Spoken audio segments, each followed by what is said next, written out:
And we have Michael. Thanks, Ange. Hi, Ange. Sorry. I usually start with team news, but obviously specifically a really bad injury to Ivan Perisic this week. Yeah, disappointing. Firstly for Ivan more than anything else. Just one of those innocuous things that'll happen sometimes. He obviously got a pretty significant injury from training, and as I said, disappointed for him because I've only worked with him for a little while, but you can see why. He's played at some of the biggest clubs in the world, and why he's maintained such a level of performance for so many years. He's the ultimate pro in the way he trains, the way he presents himself, and it's disappointing for us as well because he's been a real important part of sort of what we've done so far. We don't have a great experience in the group, and he's one that does have that level head, and has been pretty significant in all our games so far in big moments. So I said first disappointed for him, disappointed for us in terms of what we're trying to build. But he's, as I said at the start, he's very strong-willed, and I've got no doubt he'll come back and for club and country and get back to the levels he showed before getting injured. Huge game Sunday, and you've been involved in so many derby matches in your time, most recently Celtic and Rangers. Over the last few months, obviously locally, Cockfosters, Hadley Wood, you've bumped into Spurs fans and maybe even Arsenal fans have told you just how big a game this is for both sets of fans. Yeah, no, it's fair to say. People have sort of given me an indication of how they feel about this game, and that's great. I mean, it's as you said, I've been involved in derbies, and one very significant one, and you understand what it means to supporters for both clubs, and kind of the significance in terms of the general mood around the place. So all these kind of things, add significance to the fixture, and also the fact that they're a very, very good football side. They had an outstanding season last year. I think they've strengthened this year. They're a group that's for the most part has grown together, and you can see that there's a real belief within them. So playing them at their place is going to be a hell of a challenge for us. There was a lovely moment at the fans forum at the very end when there's a young lad got his question answered. Got a lot of attention on social media, and rightly so. You're even getting Arsenal fans saying on social media, "I hate Spurs, but I really like Ange." It's been a great few months. I know this is just one game, but I just want to get your view on how you've been in the first few months in England and how much you've enjoyed it. Yeah, look, I've enjoyed it because I enjoy what I do, and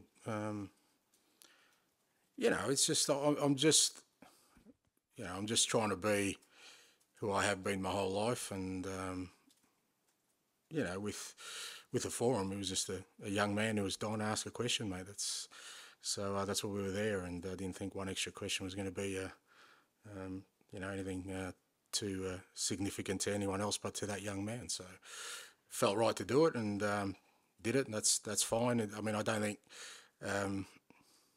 there's a famous college coach who once said, never be proud about doing the right thing, just do it. So it's there's always life lessons for all of us, no matter how old you are, about the way we conduct ourselves. But I've enjoyed so far. It's been a great challenge, and many challenges to come. I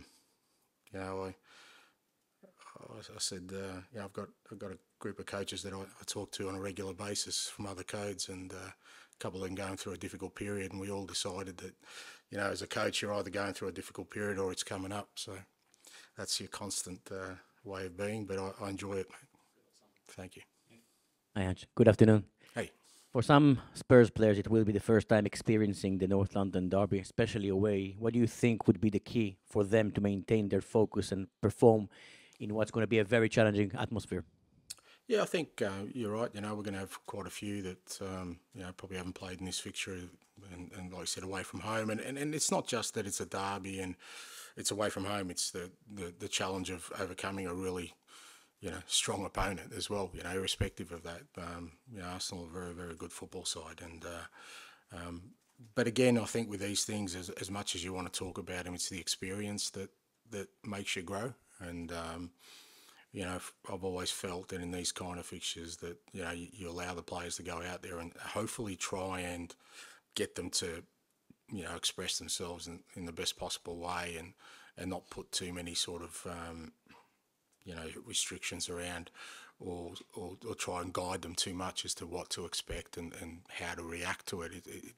It's much better they go through the experience and then you can sort of reflect on it. It doesn't mean that you can't offer advice. And like I said, from our perspective, we've tried to create an environment here where every day we train really hard every day, preparing for a really difficult game at the end of the week. And, hopefully that kind of constant day-to-day conditioning of the boys in terms of their physical being, their mental being, means that every week they feel like it's a big game, so that when they do get into a game of more significance from a public perspective like this one, hopefully it doesn't change them too much.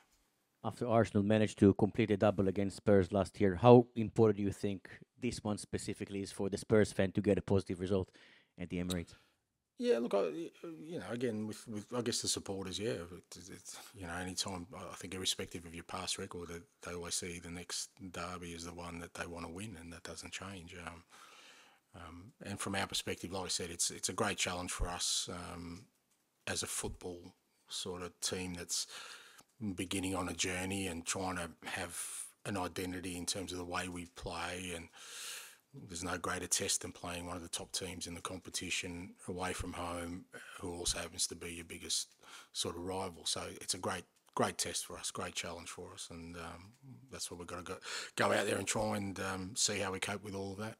In terms of recovery and preparation, the fact you're not playing in Europe, Arsenal played Wednesday night, gives you some kind of advantage this weekend? Yeah. I don't know how them playing in Champions League and us obviously not playing Champions League because we weren't good enough last year gives us an advantage. I think the advantage is usually with a team that's in the Champions League because they've earned the right to be there. So, no, I don't think it gives us any advantage whatsoever. And in many respects, that's the space we want to be in. We would have much preferred to have a Champions League game this week as preparation for a derby rather than not a game. So, but again, all these kind of things, you go into games and you adjust your preparation. I'm sure Mikel has with his team, and will adjust for the fact that we didn't have a game, a top-level game midweek to prepare for this one. Ian, take. Hi, Ange, how are you? I'm good, mate. Spurs haven't won at Arsenal for 13 years, but not many of your players that will play on Sunday will have that kind of baggage, in inverted commas, with them. How much of a help is that they're going into this game without having had years and years of not having success in this fixture? Well, I don't know. I mean, it really depends on sort of how you frame that. Ultimately, the challenge is that they're a very good football team, and I can't get away from that. They're a very, very good football team. So, irrespective of past records, even if we had beaten them twice last year, I'd be going into this game going, it's going to be a tough game, and it will be a tough game for our players, and particularly away from home. So that's the challenge for us. And I've never put too much stock on previous sort of records or previous history, because ultimately, I certainly wasn't involved in any of those. As you said, some of the players weren't involved in any of those. So there's no point us reflecting on sort of a historical context to the fixture. What's really more relevant is, well, they're in good form, we're in good form. We want to go out there and try and sort of play our football against them. You've been heralded this year for playing on the front foot. Spurs fans saying they got their club back, and the football's so much more entertaining than in the past few years. Can you play that sort of football in this game, in a derby match of this magnitude? Well, there's no other reason that we play this football than to be successful. So if I didn't think we were going to be successful, I wouldn't play it against any opposition. So, from my perspective, I've often said that I don't set up my teams to play football that's just nice to watch. I set up my teams to play football that'll win, and you have to believe in that against all opposition, in all kind of circumstances. So there's always tweaks that happen because of the opposition will force you to adjust certain parts of your game. But the underlying principles of the kind of team we want to be, no, I'm not going to I'm not going to shy away from it now just because we're facing a good team. We have to, go out there and challenge ourselves to play the football we have so far against one of the teams that will be challenging for the title.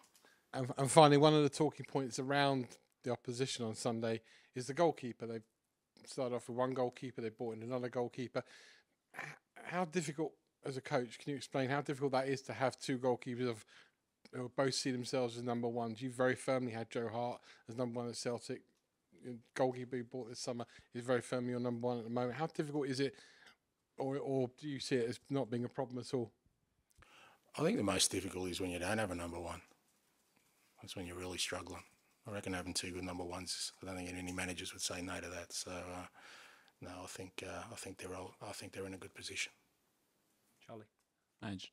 Just wondered how important the psychology is for the players for this kind of fixture, and with that in mind, if there are things you've been trying to tap into this week and in the next couple of days. Again, as I said, I think you don't downplay the significance of the game because even if I tried to, there's enough noise around it for the players. They don't live in bubbles to know that it's a big game and what the significance of it. But as I keep saying, we train every day. There's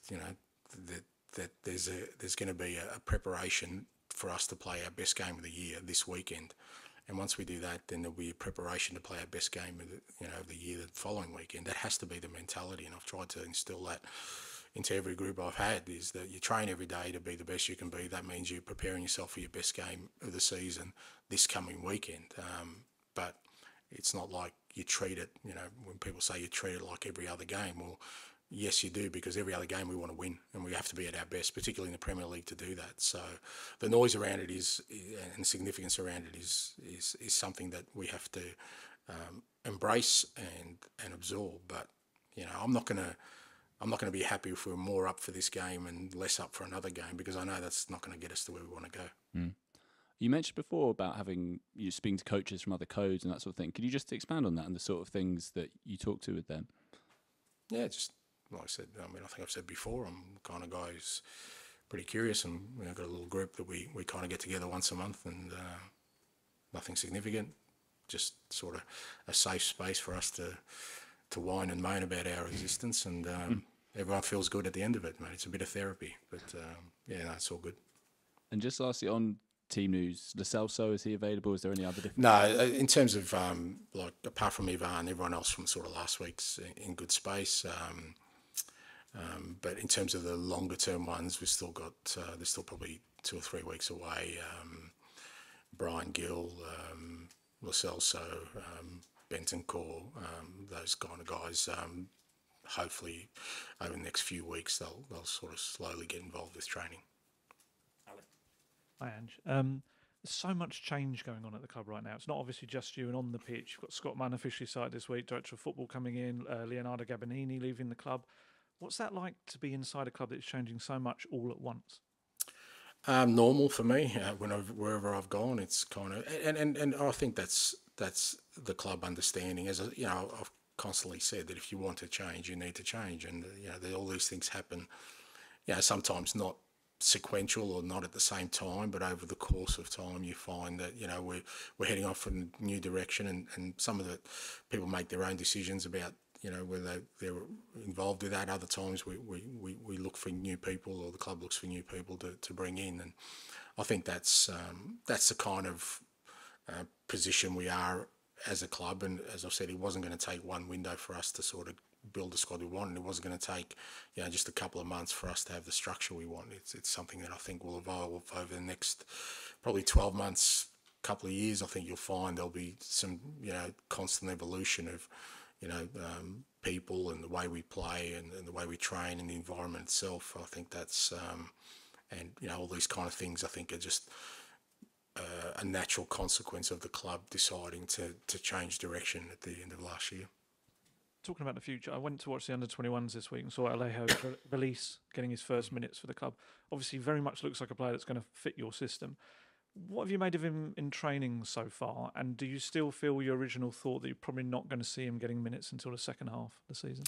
Yeah, no, he's to be fair to him, he's only had sort of 1 week training with us. He had 2 sessions sort of last week, and then we sort of gave him some game time in the 21s, as you said, and now he's sort of had a full week of training, and great to have him on board. You know, again, no expectations around his contribution. Obviously, you know, being in attacking third, I think he'll get some opportunities for some game time, but we still got to let him settle a little bit and get involved in training sort of more consistently over the next 2-3 weeks. Maybe get him a game or two more in the 21s, because he's missed a lot of football. But we've been really encouraged with the way he's gone about things, the way he's adjusted to life here. He's only a young man, sort of coming from the other side of the world. You know, the dressing room environment's great, and you know, watching him the other night, he's showing the attributes. He's got great movement. He's a real sort of number 9 in terms of the way he attacks the box, and really looking forward to getting him up to speed. Last one from me. There's another big game for you this weekend. Carlton playing tomorrow morning. Are you going to get up and watch that? And how much are you looking forward to that? Absolutely, mate. Go the Blues. They've had a great year, and we've had a lot of time without success. Good luck to the Blues, Mickey, Michael Voss, and Cripsy and the boys.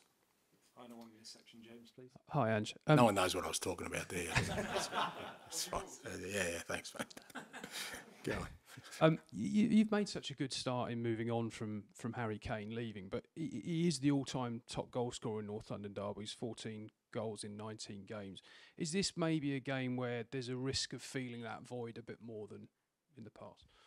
No, I think there's a risk of filling that void right from the start. I mean, you know, that's the reality of it. As you said, it's a fairly significant figure on and off the field, to be fair, that you know, left very late in the piece. But we kind of tried to, you know, as a collective, focus on kind of the road ahead and the kind of team we want to be. And I've really been pleased with the way that, you know, all the lads have sort of tackled the task of us being a real attacking threat from all areas of our game, and so that people sort of don't see sort of a glaring gap there. But you know, it's still you're still trying to replace arguably the greatest player this club's ever had, who still was making a very, very significant contribution. So, but I think the opportunity for the void to be there is there all the time, but we've managed that well so far. And obviously you've already beaten Manchester United. Do you feel you've got the personalities to step up in these big games, or are you sort of still learning that, I guess? Well, we'll learn that. Yeah, I mean, you know, it's not a. I mean, we're 5 games in. I mean, you know, I understand that, you know, for many people this will, you know, they'll see this as our first real test, and you know, I get that. And it's pretty easy to kind of, you know, you can almost write 2 stories now. If we're successful, great, we're on the right track. If we're not, you know, we've still got a long way to go. But for me, what's going to be more important is how much of our football I see in a big game like this. You know, how much of us can I see against a top opponent, and that'll give me the biggest indicator as to where we're at. But ultimately, we'll still be 6 games into a new cycle, you know, a new group of players, a very young group of players, and you know, either way, irrespective of the outcome, like I said, the performance will be my biggest measure, but knowing that we've still got a long way to go. Thank you. Okay, we'll end the broadcast.